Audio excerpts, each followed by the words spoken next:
Hello and welcome to the webinar, Good for the Soul, a journey from South Korea to Enfield.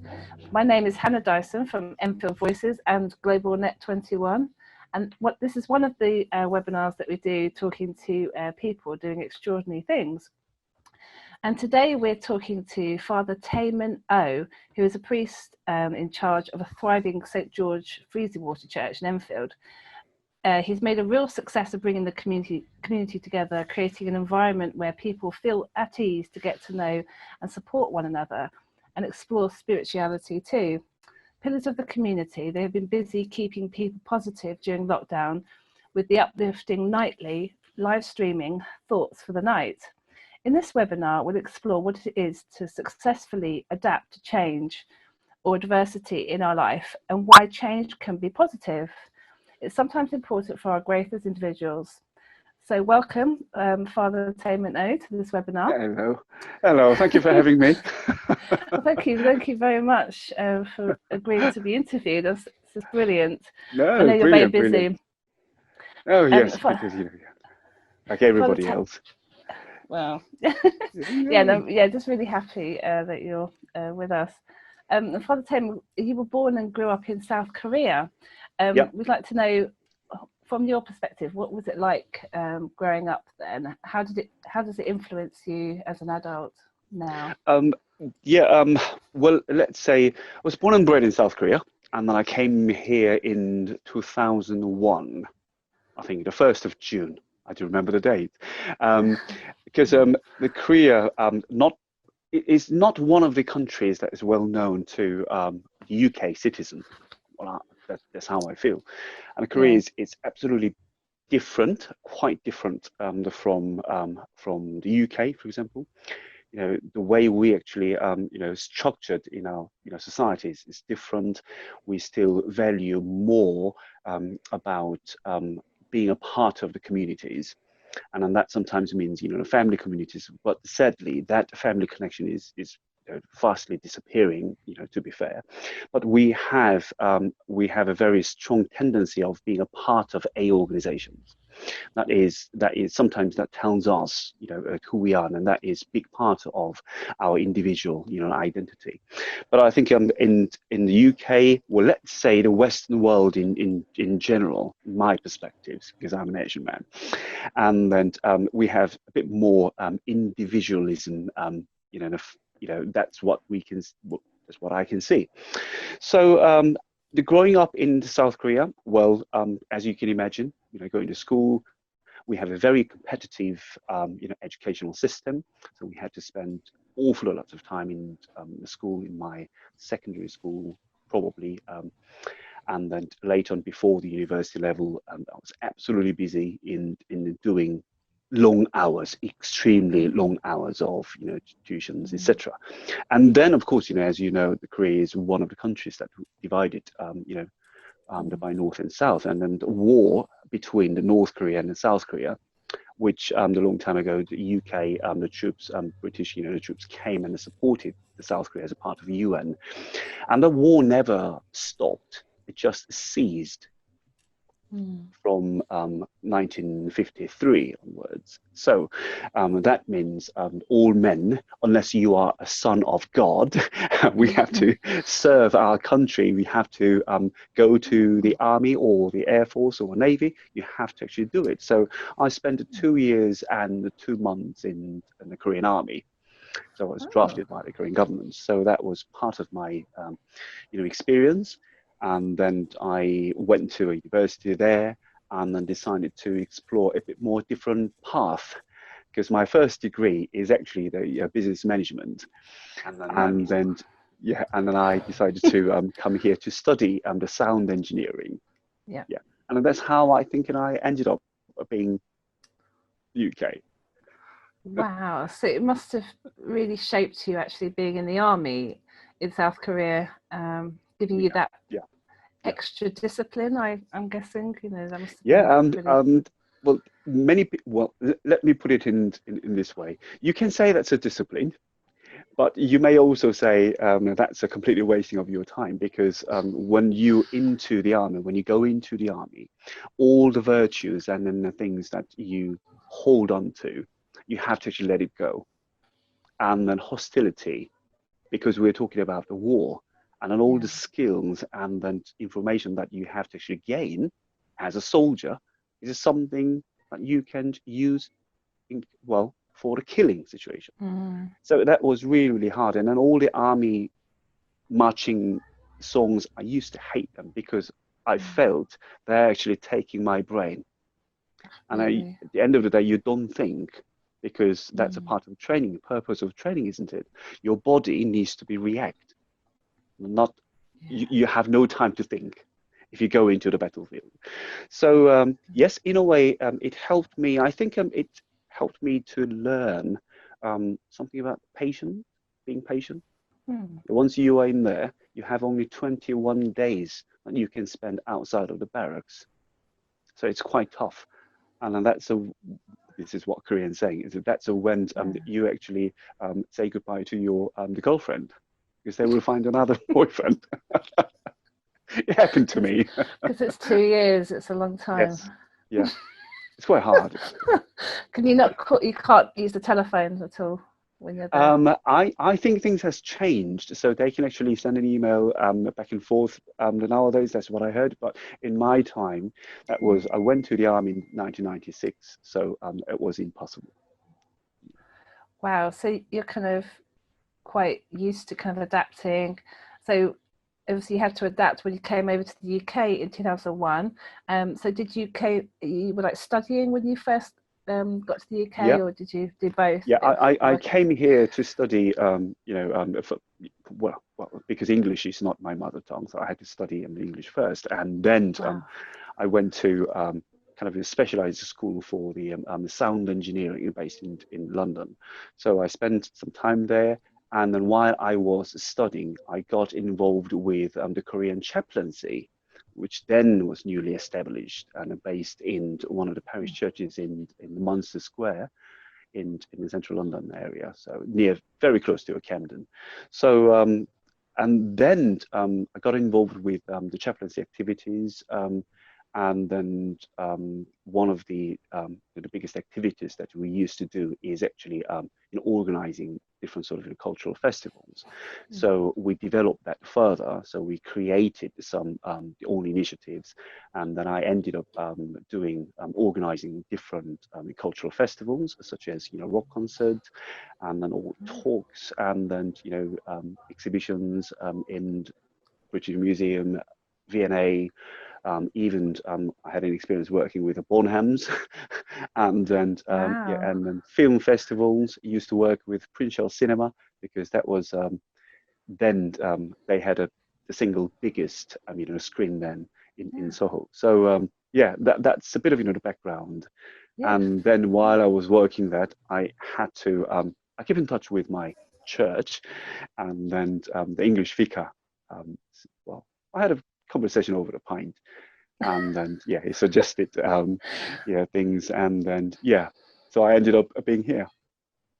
That's another story. So that I suppose that vicar over the pint, did he suggest you become ordained, that type of thing, or and then because my wife suggested something to me, and then I thought, I didn't actually consider it seriously, and then I thought, well, I'll have a word with the vicar, because vicar is the one that I need to actually talk to.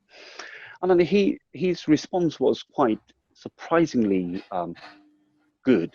Oh, I agree with what your wife said. So and then he recommended me to then Bishop of Edmonton, and I knew him anyway, and he was very happy and very supportive. And then I followed the procedure, what we call the procedure now, and then I was in the system, as it were, for 1.5 years as a part of my preparation. And then I went to Bishop's Advisory Panel, which is national level activities.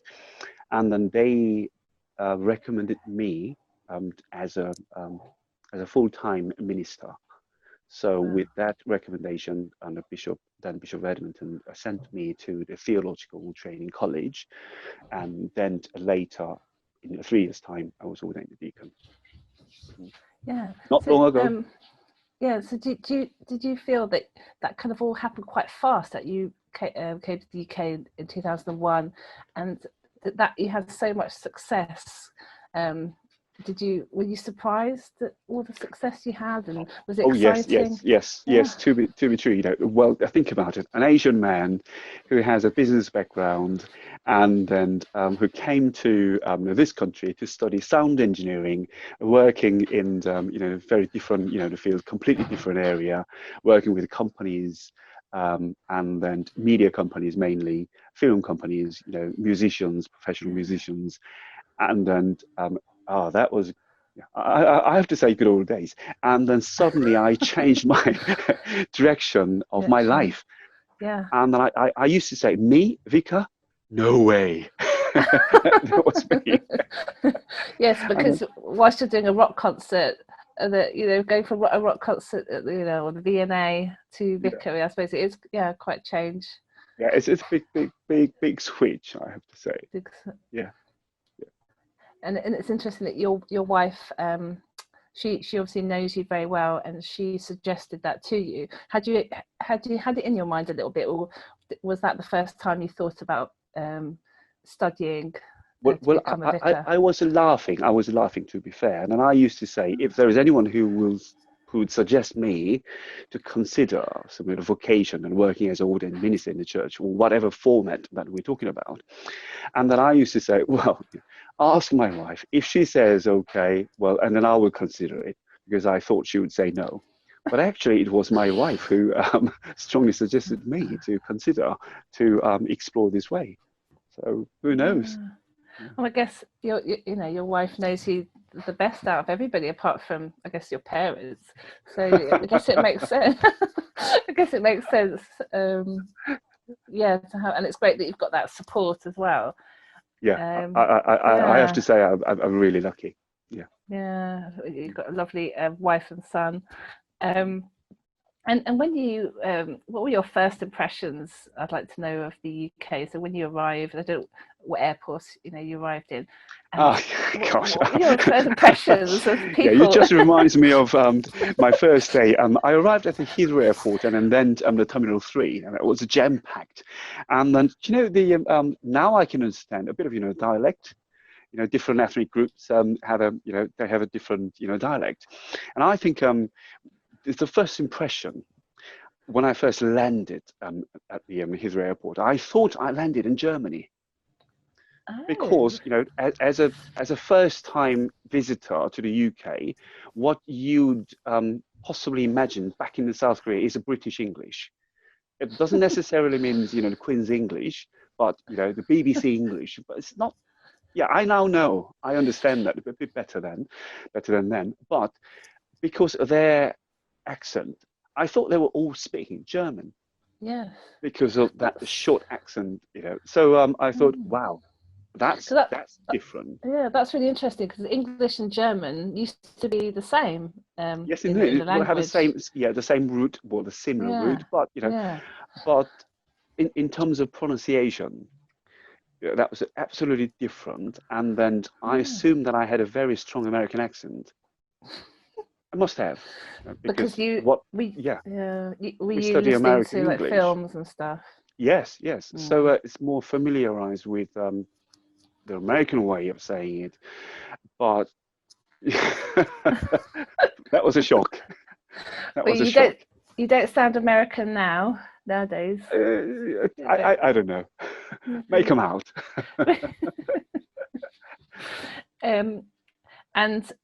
So any kind of, what were the cultural kind of challenges for you, kind of making a life in the UK? Were there any challenges initially, or any positive cultural? I think English people, let's say, well, it doesn't necessarily mean English as in English, but let's say everybody who lives in England, mainly English people. I may need to include Welsh, Irish, Scottish, or even any kind of white Europeans. Well, generally speaking, I think this is how I still feel. Koreans, for example, we are very straightforward. We are very straightforward. We get to the point, and we don't actually waste any time, because that's wasting of time. And we don't we hate to have a meeting for the meeting, to arrange a meeting. Oh. You know, sometimes that's what's happening in the church. We have to have a meeting to fix a date. When we're going to have a meeting? Yeah, let's have a meeting first. Yeah, you know what I'm talking about. But imagine that now, Hannah, you and I, we are very, very awkward relationship. We used to be a good friends, but whatever happens now, we broke up, and then now I don't want to see you. Imagine that, you know? And then on the street, I saw you walking towards me. Oh, I want to avoid Hannah. What can I do? Back in South Korea, we stop and we cross this road because we don't want to actually get involved in that awkward moment. But English people, what I found is very peculiar. English are they're very, very good at ignoring things. You just walk, and I'm sure you recognize me, and I recognize you, and we pretend we haven't actually recognized each other, and we just walk towards each other until the moment when we can't ignore at all. Do you see what I mean? Because and then, keep your head down. Yes, and then, but suddenly you can't actually do that at some point. You know, there is a short distance, let's say 2-3 meters away, and then you know that you have to do something. And then that is the moment when we say, oh, hello. It's a completely different attitude. Oh, hello. I see what you mean. Do you mean like pretending you haven't seen that person to the last moment and go, oh, hello, like that? Yeah, that's exactly. And then you say, well, because, you know, awkwardness, you can't really have a, you know, jump into the real conversation. And I think that's why you actually ended up having some conversation about the weather. Oh, what a wonderful day. And I have witnessed that. I have experienced that kind of, you know, attitude. I'm not saying that's a bad or good. It's just a unique, one of the unique, you know, unique ways that people behave. And that's what I found. And I think it's quite intriguing. And then that helps me to learn, you know, a couple of things. Okay, well, when I speak with English people or the Western people here, well, let's say in a parish, I know I need to keep some distance, not the physical 2-meter distance, but psychological or the emotional distance. If I just go there, they may take it as me being too pushy. Whereas back in South Korea, if I keep some distance, people may see me as a bit naive. Maybe it takes British people a bit more time to warm, like it's a bit of a slow burner for them, and then they trust you very, very slow. I think but in between Welsh and then English, I think Welsh takes a bit longer, or the Scottish, I think, they take longer than, And especially in the city as well. Like if you're in the Lake District, or if you were in a little village up in the north. Oh, it's going to be a different story. I think it's a different story. Yeah, they're a little bit more. I think they're different. I think London, it's like New York. It's a city. It was fast moving before coronavirus. Indeed.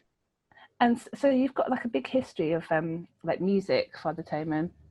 And I wondered how that now translates into the church at Saint George's in Enfield, where you are, and how you use music to help you to cope with like coronavirus, or help you cope yourself as well with having to deal with. I think that is true, because I didn't actually study any sort of you know, classical music. I'm not trained musician at all, but my whole background, my father was a music director and choir master in Seoul Anglican Cathedral for a long time, and then my family, they're good singers. I was in a choir for a long time, but I didn't actually study, but I self-taught some of, you know, the theories, etc. But instead, I was in a band. I used to have a ponytail. No. Oh yes. I used to, good old days again, good old days. And then because, you know, not many people will know this, but we do special live streaming, except the Saturday night. That's what we call the Thoughts for the Night, and that's from 10 o'clock.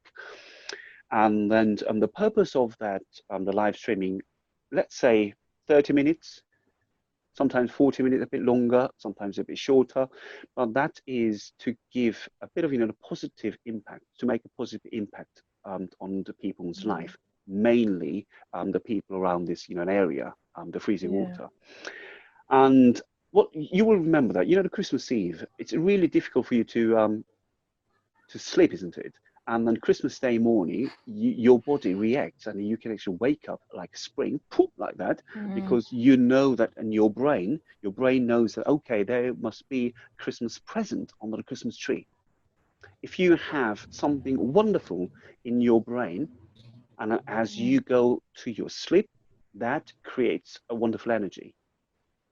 And I think it's a scientifically proven fact, because that's how human body works. So in that case, if we can, that was the beginning of our conversation with my team here in this church. What if we have something to give to the people, so that when they go to sleep, they may hold some positive message, rather than filling their brain with the numbers of confirmed, coronavirus confirmed cases, positive cases, because you will actually remember what Prime Minister or the other ministers will say for the government statement every day. So we thought about it, and then we thought, hang on a minute, we should do it. Our first day of live streaming in the church for services, and then the Thoughts for the Night was back in March, Mothering Sunday, 22nd of March. And then since then, we used the Thoughts for the Night as a good platform so that we can communicate with them. Sometimes we do silly things, and sometimes I play, the videos, and we showed, we share, the stories from people. And then at the end of that session, that the live streaming, I'm trying to encourage people to pray for each other. It doesn't really matter whether you are Christians or whether you are churchgoer in particular, you are practicing Christian or not, but because at the end of the day, the message of Christ, the Christian message is all about hope and love. Yeah. But this, the corona pandemic lockdown situation, it's really helped us to see who we are and what we need to do. So that was quite easy, and it's a genuine reaction, to the community. And we've been doing. It was quite a scary time. I think nobody knew what was going to happen. We couldn't predict. So I think you doing the Thoughts for the Night was like a reassurance for the community.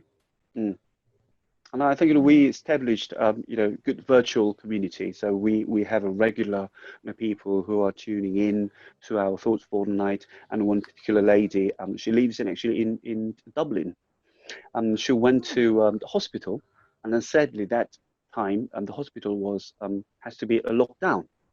So she ended up being in the hospital for a week, no visitors whatsoever, nothing, and then she was watching our program, live streaming services, and I thought one night, and she ended up, listening and watching the live streaming with, those who were in that ward, and that is just something that we didn't expect. And I'm so grateful, because I receive, wonderful messages from Trinidad and Tobago, Australia. Sometimes my parents coming in from South Korea and press the love button. As long as I've said hello to your dad a few times, I think, on Thoughts for the Night. It's really nice. I say, hello, remember that. Mr. Taemin. And the fact that it's 10 o'clock Thoughts for the Night, I think that's particularly important, because, as you say, late at night, I think people can really worry and some people fall asleep easily, but I think especially during a pandemic, it's important to have those support networks. And I feel like, okay, you've supported people in your local community, but you also supported people from all parts of the UK, and people are sharing your streams, and it's a great fun. People can gain a lot from it. It's a great fun. Sometimes we have a really high hit, but I don't think the numbers really matter, because by the nature of our program, because we target specifically the people who live in this area, because I don't think it's necessary for me to target, let's say, those who live in the Ponder Centre. I'm not saying I'm ignoring them, but we are here based in Freezy Water. So our primary target, our main group that we need to serve is the people in this area. But it's a closed area, as you know. Freezy Water is not huge. It's kind of a tiny squeeze in between M25 and Enfield Lock and then 40 Hall. So I don't really see the numbers, you know, but I want to actually make sure that we have a positive impact on people's life, because we believe if I just give a good thing to one person, that person can share that positive, you know, the feeling with others. And that's how it should work. We believe that's what we believe. That's very special. And the fact that you make us giggle, but you also, I think you make people enhance their spirituality, maybe make them more interested in, if they want to learn more about, you know, the Bible or maybe another religion, you know, make people think and want to learn. I think that's a really good thing. I was going to ask you as well. I think you're going to be doing a concert, or you're going to be organising a concert at St. George's. Yes, I'd like to know more about that. Yes, because our church, St. George's Church in Enfield, because the legal name of this church is St. George Enfield. That is a very sort of, you know, a Church of England. We are the St. George's Church. And then we know there is another, you know, Roman Catholic Church, St. George's Church in Enfield town. But this church was consecrated on the 8th of September. That is what we say the church birthday.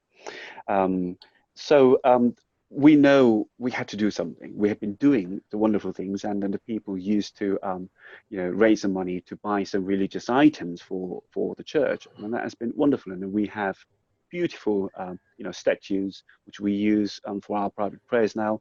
That was the generous gift from the people. And but this year we can't really do any party. We love party here in St. George's. Yeah, I know. But yes, indeed, and we are very proud of that. But yes, but how can we celebrate? And we know that over the last you know, couple of months, we use, back to the question that you raised, the music. And we didn't want to sing very jolly songs or jolly hymns, because that's at 10 o'clock. We tend to actually sing a bit more quieter and a melancholy and a soft music, rather than stroking. And then we are happier. I prefer kind of, you know, gentle arpeggios to the stroking, you know. So we're going to select all the favorite hymns and the favorite songs. And then we are trying to run a concert. We will be able to invite some people in if they live around this area, because we can actually leave church door open. And then as long as we keep some, you know, safe distance in the church, and the St. George's is quite a large church, so we are lucky that we can have a good number of people inside the church for the concert. And also at the same time, we're going to we aim high, so we will try to the live stream you know, that concert, and that would be you know, a good opportunity for us to you know, celebrate it. Well, what to celebrate? You know, each other's presence. Yeah, sounds fantastic. Sometimes that is what we think is most important thing. And being here together. Yeah, so I mean, yeah, music is obviously very, very important, and I'd like to, obviously we're running out of time now and the webinar's coming to an end, unfortunately, but would you be able to sing us a song to end the webinar? I wondered, Father Taemin. Oh, I left my guitar.